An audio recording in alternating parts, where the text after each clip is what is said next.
Hello and welcome to DevAI News, your weekly AI news for developers. Let's jump right into it.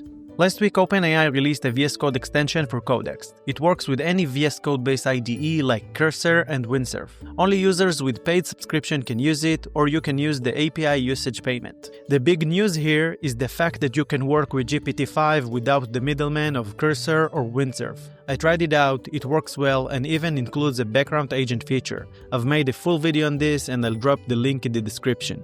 Next, as we mentioned in the last DevAI news, Grok Code was tested under the Sonic model in Cursor. But this week, Grok Code Fast Model was released for everyone with its name. But what about the pricing? $0.2 for 1 million input tokens and $1.50 for 1 million output tokens. It comes with a large context window of 256k tokens. This is interesting because this is way cheaper than Sonnet or GPT-5 and could give xAI a major advantage if this model delivers.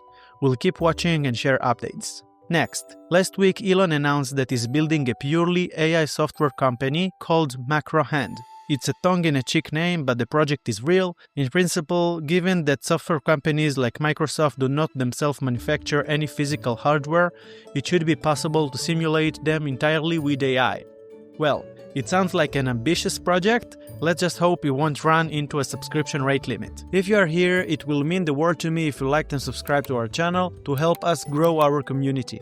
Next, according to MIT report, despite $30 to $40 billion in enterprise investment into GenAI, this report uncovers a surprising result that 95% of organizations are getting zero return. The outcomes are so starkly divided across both buyers and builders. Just 5% of integrated AI pilots are extracting millions in value, while the vast majority remain stuck with no measurable P&L impact, profit and loss. This topic is really fascinating and I'll cover it in depth in a separate video.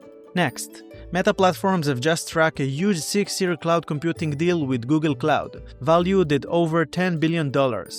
According to sources familiar with this matter, under this agreement, Meta will use Google's servers, storage, network, and other cloud services to power its infrastructure.